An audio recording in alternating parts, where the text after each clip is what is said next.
I was looking around for a clutch for my YFZ 450. I found one on Amazon that was like $20 cheaper than any other one on there. It's only $36 or 37 bucks. It's I think the company is JINFANNIBI or something like that. Anyway, I just ordered it, wanted to try it out. Here's a video of the opening of the box. The packaging and the parts look pretty good.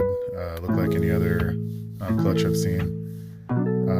I didn't put a video together of me installing it, but it went in really easily. I just put a couple videos of me riding out in the desert just so you can hear what it sounds like when it shifts. Yeah, it's kick. Bike shifted great. I'd buy this again.